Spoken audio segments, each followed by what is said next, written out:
ओं श्री गणेशाय नमः। ओं श्री गणेशाय नमः। ओं श्री गणेशाय नमः। ओं नमः शिवाय। ओं नमः शिवाय। ओं नमः शिवाय। तो बंधुरा आमी आमार এই ভিডিওতে সংক্ষিপ্ত আলোচনা করছি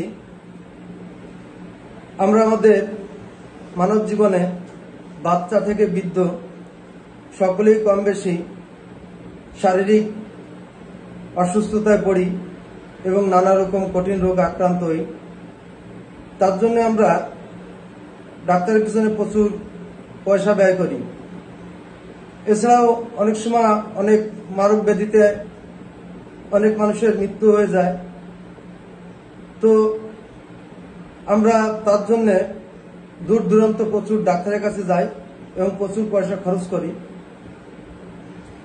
তো বন্ধুরা আমি আমার এই ভিডিওতে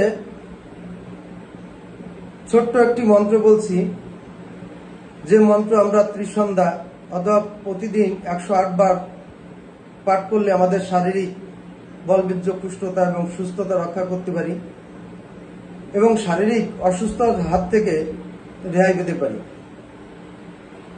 তো আমাদের প্রত্যেকেরই শরীর কম বেশি রোগ ব্যাধি থাকে এবং আমরা নানানভাবে অসুস্থতায় পড়ি, শারীরিক শক্তি পাই না এবং শরীর অসুস্থতার কারণে আমাদের চলতে ফিরতে বিশেষ করে বয়স্কদের এই প্রবলেমটা বেশি হয়ে থাকে।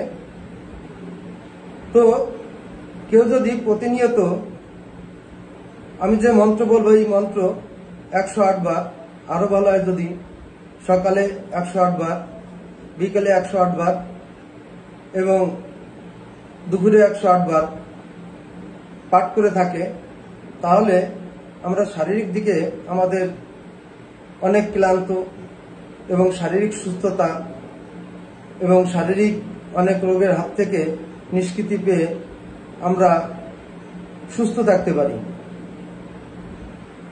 তো যাই হোক, আমরা সবাই চাই শারীরিক সুস্থ থাকতে এবং শরীর সুস্থ থাকলে আমরা সবকিছু করতে পারি, যত পরিশ্রমের কাজ হোক যাই হোক।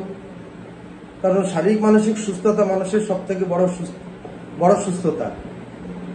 শারীরিক মানসিক আমরা যদি সুস্থ থাকি তাহলে আমাদের কোনো কিছু করতে কোনো সমস্যা বা অসুবিধা হয় না।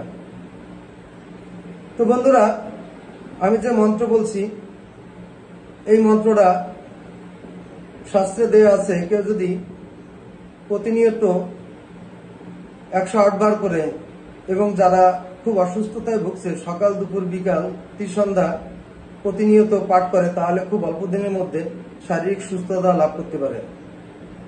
তো যাই হোক আমি মন্ত্রটা বলছি, ওং হিলিং বজ্রযোগিন্নয় সাহা।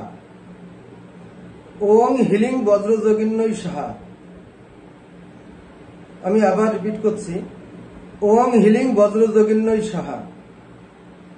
তো বন্ধুরা এই ছিল আমাদের শারীরিক সুস্থতা থাকার মূল মন্ত্র।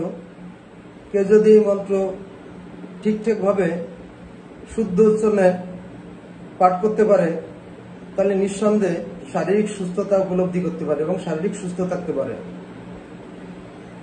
তো এই ছিল আমার সংক্ষিপ্ত আলোচনা। নমস্কার।